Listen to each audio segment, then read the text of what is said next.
오늘 말씀의 제목은 믿는 자의 영적 권위라는 말씀에 대해서 함께 은혜 나누고자 합니다. 요즘 우리나라의 그 정치권의 모습을 보면 권력이라는 게 참 무섭구나 이런 생각을 잠시 해보았어요. 흔히 말하는 권력, 권위자 또 이런 것들은 개인적인 어떤 재능이나 어떤 덕망 그리고 문벌 같은 것에 의해서 생기는 사회적 세력 또 어느 분야에 그 권위 있는 사람 이렇게 우리는 말하고 이런 권위자, 권력자 이런 사람을 인정하기도 하잖아요. 그래서 어느 분야에 이 사람이 최고의 권위자야, 어느 분야에 대해서는 이 사람이 최고의 권력자야 이렇게 말을 하면은 그 사람 앞에서 우리가 할 말을 잃을 때가 많지요. 왜 그럴까요? 우리가 잘못 말했다가는 창피를 당할 수가 있어요. 그래서 우리는 오히려 그런 권위자나 권력자 앞에서 침묵하고 말을 줄이는 것들을 많이 우리는 경험할 수가 있습니다. 그런데 이 권세와 권위 이것은요 세상적인 권세와 권위가 있습니다. 또 영적인 권위와 권세가 있습니다. 우리가 성경을 읽다 보면은 예수님에게는 무엇이 있었던가? 영적인 권위가 있었다는 것을 저와 여러분은 성경 말씀을 통해서 볼 수가 있습니다. 이것은 세상에서 말하는 권세나 권위가 아닙니다. 성경 마태복음 7장 29절 말씀에 보면 이는 그의 가르치는 것이 권위 있는 자와 같고 저희 서기관들과 같지 아니함일러라 라고 성경에서는 말씀하고 있습니다. 사람들은 이 말씀을 보니까요 이는 그의 가르치는 것이 권위 있는 자와 같고 그렇다면 이때 이곳에 모인 사람들은 예수님의 권위를 인정했어요? 인정하지 않았어요? 인정했다는 거예요. 그런데 항상 100%의 예스맨이 있는 건 아니에요. 그 중에는 노라고 아니라고 말하는 사람이 있다는 거죠. 그러니까 많은 사람들이 예수님의 권위를 인정했어요. 그러나 예수님의 권위를 인정하지 못한 무리들도 거기에는 있었다는 것입니다. 예수님께서 성전에서 장사하는 자들을 어떻게 하셨어요? 내어 쫓으셨어요. 그리고 말씀을 전하셨습니다. 대제사장들과 서기관들과 장로들이 이제 예수님께 묻습니다. 무슨 권세로 이런 일을 하느냐? 누가 이 권세를 당신에게 주었느냐? 이렇게 묻고 있어요. 예수님께서요 이렇게 물었던 이렇게 서기관들, 대제사장들에게, 장로들에게 또 되묻습니다. 너희 의견에는 요한의 활동이 하늘로서냐 사람들에게서냐? 이 질문은 그들을 공경에 빠뜨릴 수 있는 질문이에요. 왜일까요? 이미 요한이 예수님을 메시아라고 증언한 것을 모든 사람이 알고 있기 때문에 이들은 어떤 대답을 하기가 참 난처해. 이렇게 말을 하면은 또 이 사람들이 들고 일어날 것 같고 또 이렇게 말하면 저 사람들이 들고 일어날 것 같고 참 애매모호한 그런 상황에 이 사람들이 처하게 됩니다. 자, 그들은 주님의 반문에 꼼짝달싹 하지 못하게 됐어요. 예수님의 말씀에는 구원자이신 메시아의 권위가 있기 때문에 그들이 어떠한 답도 하지 못했다는 것입니다. 우리 역시 신앙생활을 하면서 영적인 권세, 즉 영적인 권위가 있어야 된다는 것입니다. 요즘 기독교 기독교의 권위, 그리스도인들의 권위가 어떻습니까? 정말로 추락해 있다는 것들을 많이 볼 수 있을 것입니다. 심지어 믿지 않는 사람들의 입에서 기독교를 먼독교라고 말을 하더라고요. 저는 차마 그 말을 못하겠어요. 이 정도로 권위가, 영적인 권위가 실추해버렸다는 것입니다. 세상에서 말하는 힘과 권세, 위세가 아니라 영의 사람으로서 영적인 권위가 있어야 된다는 것입니다. 내가 세상적인 권력과 권세가 없어도 되네요. 그러나 하나님의 자녀로서, 왕같은 제사장으로서 영적인 권위, 영권이 회복되어야 할 것입니다. 이 영권이 있어야만이 사단을 제어할 수가 있는 것입니다. 복음의 능력을 전할 수가 있는 것입니다. 우리가 이러한 영적인 권위가 있을 때 어떠한 문제 앞에서도 우리는 이겨나갈 수 있다는 것입니다. 그런데 이 영적 권위의 출처가 어디일까요? 생각해 보셨어요? 이 영적인 권위를 찾아본 출처를 알아봐야 될 거 아니에요. 바로 영적인 출처, 영적인 권위의 출처는 예수님에게 있다는 것입니다. 또 당연히 예수님에게만 있어야 하는 것입니다. 그러므로 예수 그리스도를 믿는 저와 여러분들에게는 영적인 권위가 있으시기를 바랍니다. 잃어버렸던 영적인 권위를 다시금 회복해야 할 것입니다. 되찾아야 할 것입니다. 오늘 바울은 자신의 영적 권위에 도전하는 사람들에 대해서요, 자신을 변론하고 있어요. 굳이 변명할 필요가 있겠습니까? 그렇지만 세상 사람들에게는요, 영적인 권위에 대해서 굳이 설명할 필요는 없어요. 말해봤자 속이의 경읽기, 알지 못한다는 거예요. 그러나 교회 안에서 믿는 그리스도인들에게는 일어나는 거기에 대해서는요, 분명하게 설명을 할 수가 있어야 되기 때문에 바울은 그 교회 안에서 일어나는 바울의 권위에 대해서 의심하고 있는 자들에게 차분하게 이것을 설명하고 있습니다. 이 내용을 통해서 우리는 진정한 권세와 권위가 어떤 것인지 알 수 있습니다. 그렇다면 어떻게 해야 할까요? 첫째는 부드러움과 강함의 양면성을 가지고 있어야 된다는 것입니다. 우리 사람들은 흔히 양면성이 있다 이런 소리들 들어보셨어요? 이 사람의 장점이 이것인데 때로는 이것이 장점이면서 단점이 될 수도 있는 거예요. 이렇게 양면성을 갖출 수가 있어요. 그래서 부드러움과 강함의 양면성을 우리는 모두 가지고 있어야 돼요. 우리가 사단 마귀를 제어하면서요, 물리치는데 부드러움만 가지고 있으면 될까요?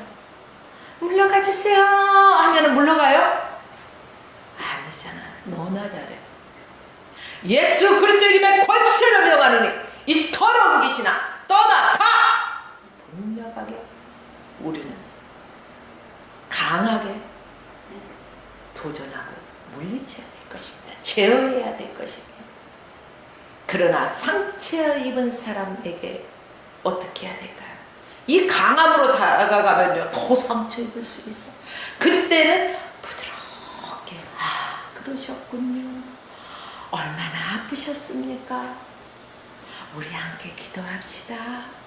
부드럽게 나가야 되는 거예요. 그래서 우리 그리스도인들은 영적인 권위를 가지고 부드러움과 강함의 양면성을 가지고 있어야 된다는 거예요. 그 중에 하나가 본문 1절 말씀에 보니까 바울은 멀리 떨어져 있을 때 편지를 쓸 때는요, 편지에다는 강한 어조로 말을 합니다. 단호하게. 그런데 막상 얼굴을 대해서 그래서 보면은 어때요? 이게 사람들이 우유부단하다고 생각해요. 왜? 너무 부드러우니까. 그래서 바울의 영적인 권위에 대해서 반론을 제기한 사람들이 있었다는 거예요. 그러나 10절 볼까요? 또 10절에도 보면요, 저희 말이 그 편지 중에 힘이 있으나, 편지에서는 분명히 강한 어조기 때문에 힘이 있어요. 그런데 그 몸으로 얼굴 있을 때는 뭔가 쉽지 않다. 저 사람 분명히 아유 요래 할 때는 정말 강한 사람 같았는데, 아이 막상 만나보니까 그거 뭐 별거 아니더라. 그 사람도 뭐 아이고 이럴 때 있어요, 없어요? 있잖아요. 바로 바울에 대해서 그때 인도교회 사람들이 그렇게 말을 하고 있었던 거예요. 그러나 바울이 사람들과 마주대야 할 때 자신의 태도에 요구를 분명히 말하지 못하고 비굴한 사람이라는 평은 이 바울에 대해서요, 온갖 간용에 대해서 잘못 어떻게 이해하고 있었다는 것입니다. 이 바울이 강함이 없어서가 아니라 예수 그리스도의 온유함을 가지고 그들에게 온유와 관용으로 말하고 있다는 것들을 그들이 이해하지 못하기 때문에 잘못 생각을 한 것이죠. 바울은 1절 중반부에서 이렇게 말하고 있습니다. 나 바울은 이제 그리스도의 온유와 관용으로 친히 너희를 권하고, 한마디로 그리스도의 온유와 관용이라고 그들에게 자세하게 설명해 주고 있다는 것입니다. 우리도 그렇잖아요. 어린아이가 이해를 못할 때는 얘야 이것은 이렇단다, 저는 이렇고 후는 이렇고 여차여차해서 요래 된단다, 이렇게 자세하게 말해주잖아요. 부드럽게. 바로 바울이 보지 않고서는 이렇게 강한 어조로 말했지만 그들의 상황을 바라봤을 때 또 다른 상황이잖아요. 눈앞에 펼쳐진 상황들은. 그래서 예수 그리스도의 온유함과 그 관용으로서 그들에게 권면하고 있다는 것들을 자세하게 설명을 해주는 거예요. 풀어서 설명해 주는 거예요. 그래서 예수께서 자신을 뭐라고 표현하셨죠? 나는 마음이 온유하고 겸손하니 나의 멍에를 메고 내게 배우라. 그러면 너희 마음이 어떻게 된다고요? 쉼을 얻으리라. 이렇게 말씀하셨다는 거예요. 예수님의 온유함, 예수님의 겸손함, 이 말씀을 한번 역으로 한번 생각해 볼까요? 마음이 우리가 쉼을 얻지만 아우 본내에 가득 찬 사람 있어요, 없어요? 있잖아요. 이 사람들은 그렇다면 마태복음 11장 29절 말씀에 비춰 보면은 쉼을 얻지 못하는 거예요. 마음에 참된 평안이 없는 거예요. 쉼을 얻지 못하기 때문에. 그렇다면은 주님의 참된 온유와 겸손이 이 사람에게 있어요, 없어요? 없다는 거예요. 또 영적인 쉼을 얻지 못하는 사람도 마찬가지로 예수님의 온유와 관용이, 겸손이 이 안에 없다는 거예요. 왜 사람들이 피곤하고 왜 사람들이 힘이 들까요? 한번 생각해 보셨어요? 힘을 빼지 않기 때문에 그렇습니다. 저도요, 초보 운전자들은요, 운전을 한번 해보라고 운전대를 맡기면은요, 어디에? 어깨에 힘이 쫙 들어가. 막 뚫어져라. 앞을 쳐다봐. 아우, 팔을 얼마나 힘을 줬는지. 아유, 불과 몇 분 운전했는데, 하잖아요. 왜? 힘이 들어가 있기 때문에. 그런데요, 운전에 능수능란한 경험자들은 어때요? 차분하게 힘을 빼고 운전을 해요. 힘이 들어요, 안 들어요? 힘이 안 들어요. 자, 다시 말해서 힘을 빼지 않는 자는 피곤한 거예요. 부드러움이 없기 때문에 힘든 거예요.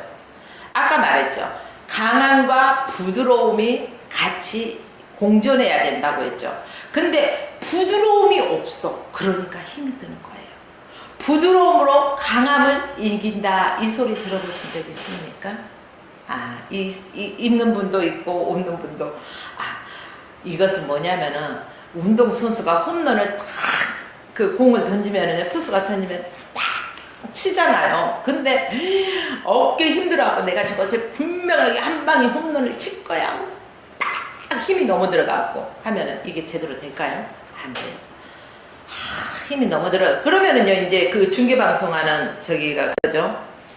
아, 몇 번 투수 힘이 너무 들어간 것 같군요. 딱 바로 나와요. 힘이 너무 들어가면 뭐든지 원활하지 않습니다. 부드럽지가 않아요. 힘이 적당히 빼. 그래서 투수들도 이렇게 힘을 적당히 빼고 하는 것들을 여러분 볼 수가 있을 것입니다. 그래요. 우리 몸이 부드럽다는 것은 우리 몸에 힘이 적당히 빠졌다는 거예요. 그렇다 해서 100%의 힘을 빼. 이거 아닙니다. 100%의 힘을 빼면 큰일 납니다. 우리 몸의 20%만 힘을 빼도 우리 몸은 부드러워요.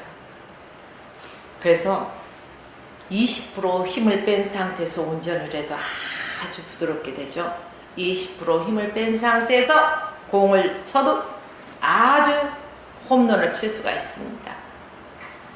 여러분, 우리 몸에 긴장을 하면요, 우리가 가지고 있는 그 역량을 충분히 발휘할 수 있을까요? 없을까요? 발휘하지 못해요. 그래서요, 뭐 이렇게 음악 하시는 분들 오디션 보러 가잖아요. 그럼 막 화장실에 못 있고 막 가면은요, 하면서요, 막 목을 푼다고 힘을 빼는 작업 하면서요, 힘을 빼는 작업들을 하는 것을 우리가 볼 수가 있어요. 그래요. 그런데 힘이 잔뜩 들어가고 어깨 딱 경직 상태에서 해봐요. 그러면은 그 음악의 역량도 충분히 발휘할 수가 없어요. 그런데 보면은 그들을 봐요. 얼마나 자연스럽게 힘을 적당히 뺀 상태에서 하잖아요. 얼마나 그러면은 뭐 아름다운 음색이 쫙 나오잖아요. 이처럼 우리의 몸에 적당하게 힘이 한 20% 정도만 빼면은요, 자기의 역량을 아주 부드럽게 마음껏 발휘할 수가 있습니다. 이처럼 우리의 육신의 힘이 잔뜩 들어가 있을 때는요, 어디 네가 얼마나 잘한가 보자 이래요? 아니에요. 하잖아요. 그리고 내 생각과 내 뜻과 내 의지가 잔뜩 들어가 있어. 뭐든지 내가 할 수 있다고 생각하는 거예요. 그런데 우리 영적인 생활을 하는 사람들, 이렇게 육적인 힘이 많았을 때는 이런 힘든 삶을 살죠. 근데 왜 여러분 금식한다고 생각하세요? 금식은 흉한 결박을 풀기도 하죠. 금식을 하면 힘이 막 아주 막 불끈불끈 솟습니까? 힘이 없잖아요. 금식을 하다 보면은요, 힘이 적당히 빠집니다. 힘이 적당히 육체의 힘이 적당히 빠지니까요, 내 영적으로 더 주님 앞에 매달려요, 안 매달려요? 더 매달리잖아요. 그래서 영적인 힘이 또 생겨요. 영권이 생기니까 이제 막 기도하면서, 금식하면서 기도하다 보니까 영적인 힘이 생겨요. 처음에는 힘이 드는데 막 나중에는 어때요? 힘이 나잖아요. 그리고 이제 말도요, 원해져 부드러워진다는 거예요. 아니, 배고프면서 사람이 막 소리치는 사람이 어디 있어요? 그 힘이 없어가지고 대체적으로 그러더라고요. 그래서 배고프면 원해주고 겸손한 사람도 있지 않을까, 이렇게 또 한번 생각해 보는데, 아무튼 우리는 육적인 힘을 적당하게 좀 빼고 영적인 힘을 갖춰야 할 것입니다. 바울 어떤 사람이에요? 바울은 정말로 직진적이고 열정적이고 아주 성격이 급하죠. 베드로는 또 어때요? 베드로도 정말 급한 성격이에요. 아주 저돌적인 사람이에요. 그렇다 보면 우리가 그 베드로 또 바울, 그러면은 이 사람들은 아주 급한 성격이구나. 그리고 직진적이고 열정적인 면이 있는 사람들이구나. 그런데 이런 사람들도요, 예수님을 만나니까 예수 그리스도를 통해서 온유함으로 사도로 변했다는 것입니다. 여러분, 우리가 전도하다가 보면은 내 주먹을 믿어 하는 사람 있어요, 없어요? 있어요, 분명히. 아직 잊지 않는 그런 사람이겠죠, 여러분. 그러나 그들에게도 주님이 찾아가시면 그들은 변한다는 것입니다. 어떻게? 부드럽게, 온유하게, 겸손하게 변할 수 있는 것입니다. 결국 이처럼 급하고 저돌적이고 정열적인 바울과 베드로, 이 사람들도 예수님을 통해서 온유한 마음으로, 성품으로 변하고 나니까요, 그들은 십자가의 순교, 사랑을, 자신의 삶을 마치는 것들을 볼 수가 있습니다. 바울도 순교하잖아요. 베드로도 순교하잖아요. 이게 다 주님의 은혜라는 것입니다. 그렇습니다. 영적인 권위라는 것은 이처럼 부드러움에서 영적인 권위가 나오는 것입니다. 온유와 간용으로부터 영적인 권위가 나오는 것입니다. 바로바로 반응하고, 바로바로 심판자의 입장에서 야야야야, 너 잘못했어, 그거 아니야? 그렇게 하면 안 돼? 라고 말하는 사람이 있어요, 없어요? 어느 단체에 가든 간에 그런 사람은 있습니다.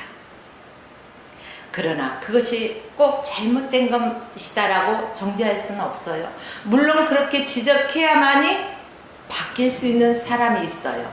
그러나 대부분의 사람은 그렇게 하면은 상처를 입죠. 또 그런 사람에게는 어떻게 해야 될까요? 부드러움으로, 관용으로, 온유함으로 다가가서 그들을 본면하면서 또 그를 위해서 기도해 줄 때 변할 수 있는 사람들이 또 많이 있다는 것입니다.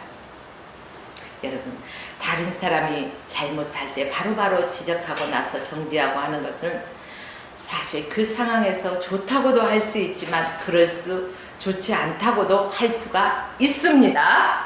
그러나 대부분은 온유와 관용의 태도가 영적 권위를 입혀준다는 것들을 기억하시고 조금 우리가 한 템포를 늦추면 좋지 않을까 이렇게 생각해 봅니다.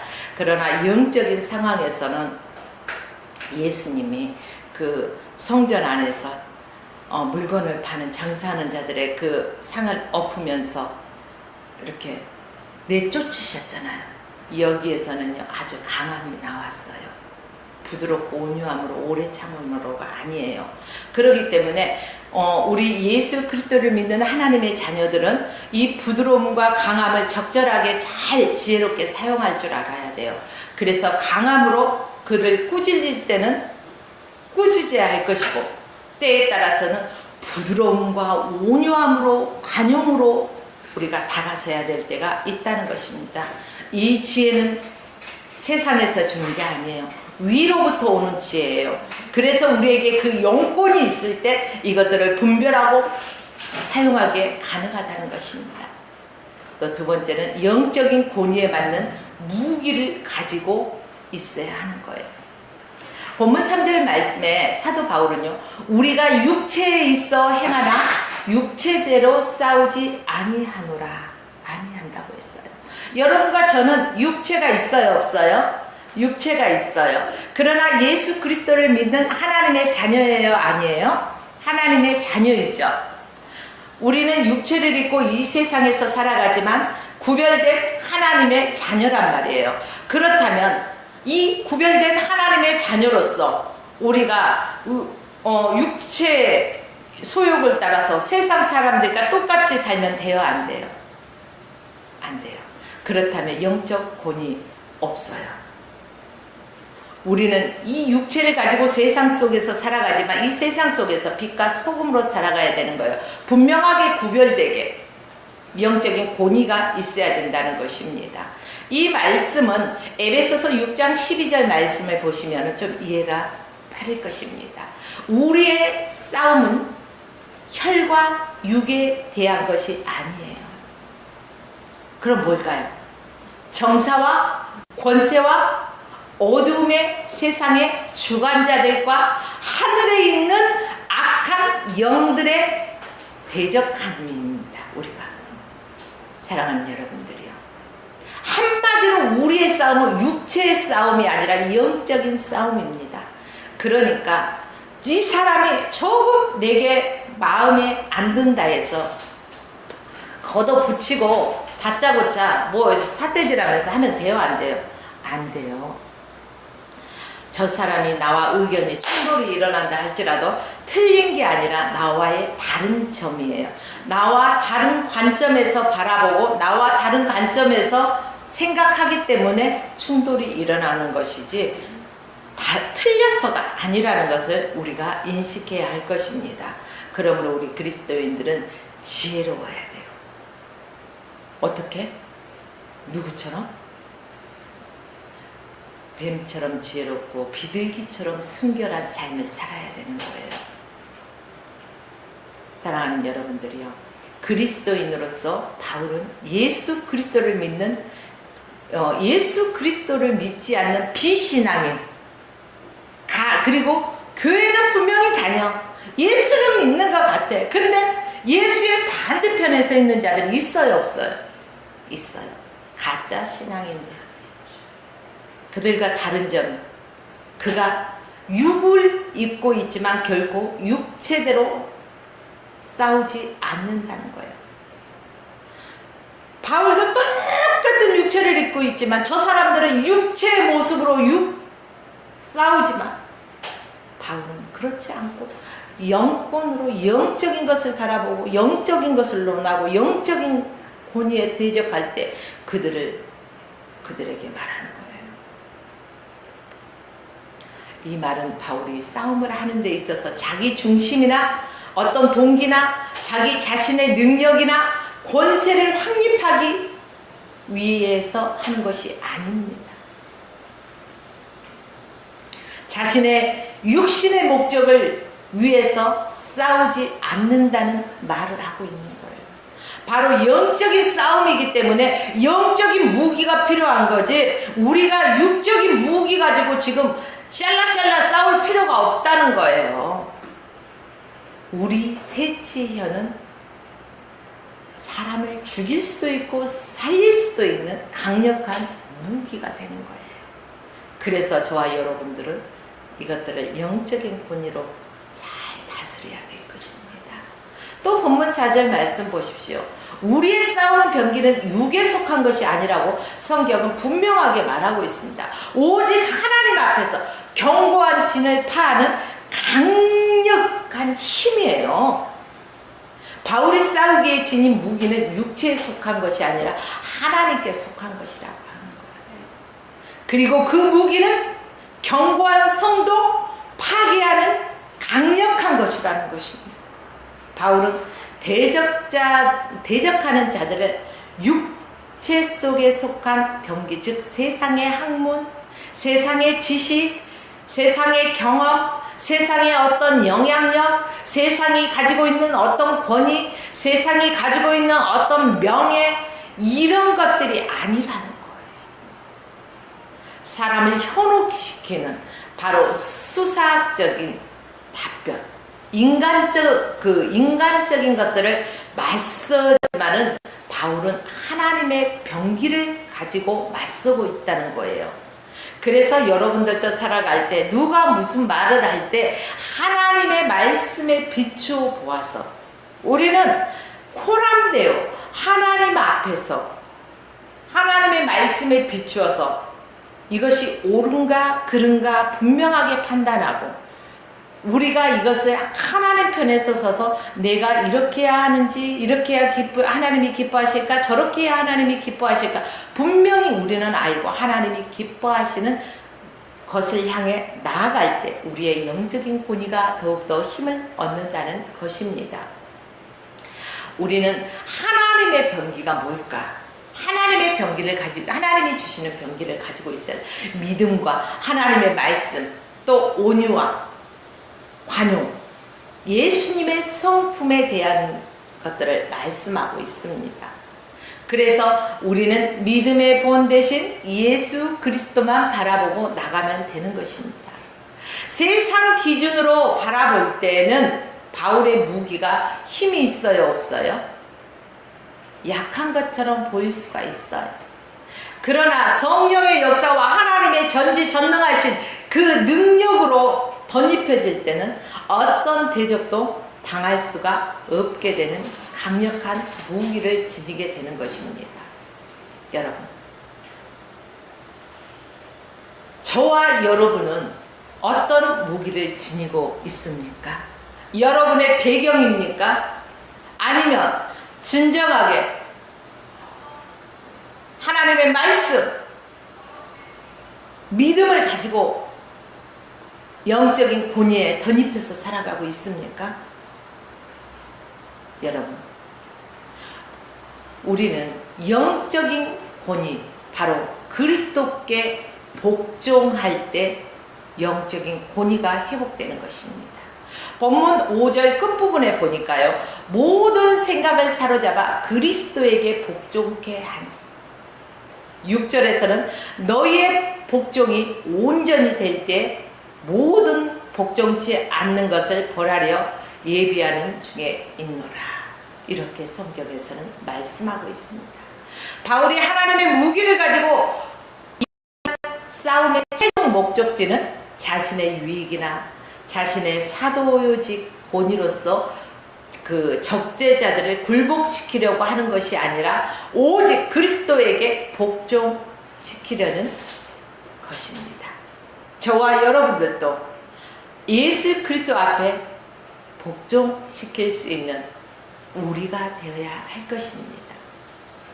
일단은 그 거짓 사도들이 예루살렘의 사도들과 바울 사이에 합의된 바도 없는 그 바울의 선교 영역 부분에서 바울의 선교 영역 부분을 무시해버린 채 그 고린도에 침입했어요. 그뿐 아니라 바울의 권위에 훼손시키는 어떤 언동, 어떠한 말들을 하면서 그 복음을 왜곡시키고 훼손시켰어요. 누가? 거짓 사도들이. 오늘날도 이런 거짓 사도들이 있어요, 없어요? 어떻게든 하나님의 백성들을 미혹하기 위한 이단 사이비 종교들이 있어요, 없어요? 많이 있습니다. 바울 당시에도 있었고 지금도 있다는 것입니다. 여기에 바울의 그 영적 권위를 훼손시키는 거잖아요. 복음을 변질시키는 거잖아요. 이때 바울이 그들에게 말하는 거예요. 영적 권위의 출처는 바로 예수 그리스도이기 때문에 우리가 꼭 복종해야 될 것은 예수 그리스도 한 분이다. 이것을 분명하게 바울은 말해주고 있습니다. 오늘날도 이단 사이비 종교에 빠지지 않기 위해서는 하나님의 말씀을 바로 알고 하나님의 말씀을 바로 믿어야 된다는 것입니다. 성경 66권은요 2000년 전이나 지금이나 변했어요? 변하지 않았어요? 변하지 않았어요. 세상적인 책은 자꾸 요렇게 썼다가 요렇게 썼다가 저렇게 썼다가 그렇게 썼다가 요래저래 변합니다. 그러나 성경은 1.1획도 변하지 않는 것입니다. 이게 하나님의 말씀이에요. 하나님의 말씀은 변개치 않습니다. 사랑하는 여러분들, 우리는 변하지 않는 하나님의 말씀에 순종하고 복종해야 할 것입니다. 우리가 예수 그리스도에게 복종할 때, 그분의 권위 앞에 우리가 복종할 때 그분의 권위가 우리에게 위임되는 것입니다. 예수 그리스도께 복종하지 않는 사람들은 결국 어떻게 될까요? 자신에게 복종하겠죠. 자신의 그 힘 앞에서, 사람들의 세상적인 그 권력 앞에서. 여러분, 우리는 주님께 복종합시다. 먼저 주님 앞에서 우리 자신을 철저하게 낮춥시다. 낮아지고 더 낮아져야 된다는 것입니다. 내려놓고 더 내려놓아야 된다는 것입니다. 내가 먼저 교만한 마음을 내려놓아야 된다는 것입니다. 나의 교만과 이기적인 마음, 이런 것들을 내려놓아야 된다는 것입니다. 우리는 흔히 이 세상에서 사람들과 공존해서 살아가다 보면 어떤 단체든 간에 꼭 자기가 한 말이 최고고 자기가 한 말이 옳은 거고, 그것에 대해서는 반박을 할 때는 요리조리 미꾸라지같이 잘도 피해서 그것을 변형시키는 사람들이 있어요, 없어요? 있어요. 그러나 여러분들, 우리가 예수 그리스도의 말씀 안에서 우리가 바로 섰을 때는 그것을 분명하게 분별할 수가 있습니다. 우리는 영적인 무기, 예수 그리스도를 믿는 믿음으로 하나님의 말씀은 검이에요. 그쵸? 영적인 검이에요. 에베소서 6장에 영적인 전신갑주가 있지 않습니까? 성령의 전신갑주를 취하고 살아가는 우리의 앞에는 그 어떤 것도 우리를 대적할 수가 없는 것입니다. 우리가 성령의 전신갑주를 취하고 온전히 믿음으로 담대하게 나갈 때 영적인 권위가 있는 것입니다. 사실 우리는 끊임없이 치열한 영적인 싸움에서 살아가고 있어요. 눈만 뜨면은 영적 싸움이에요. 내가 집안에서요 운동생활한다고 영적 싸움이 없는 거 아니에요? 눈 뜨는 순간 영적 싸움은 아주 치열합니다. 그래서 우리에게 필요한 것이 무엇일까요? 전자에도 말씀드렸듯이 영적인 무기가 필요하다는 것입니다. 곧 믿음과 말씀과 온유와 관대한 사랑의 태도, 이것이 우리에게 필요합니다. 이런 싸움만이 자신의 영적 권위를 지켜줄 수가 있죠. 육적인 싸움을 하는 사람은 결코 영적인 권위가 생길 수가 없습니다. 영적 권위는 결국 그리스도에게 복종한다는 것을 믿으십시오. 사람 앞에서 복종하는 것이 아니라 예수 그리스도 앞에 복종하십시오. 예수 그리스도께 복종할 때 영적 권위가 바로 세워진다는 사실을 저와 여러분은 오늘 다시 한번 깊이 새겨야 할 것입니다. 그리고 우리의 교만한 마음을 내려놓고 온유와 겸손을 배우라고 했잖아요. 멍에를 내려. 우리가 예수 그리스도의 겸손하심을 배워야 돼요. 그리고 주님께 복종하는 저와 여러분의 삶이 되시길 주의 이름으로 축원하며 오늘 말씀을 마칩니다.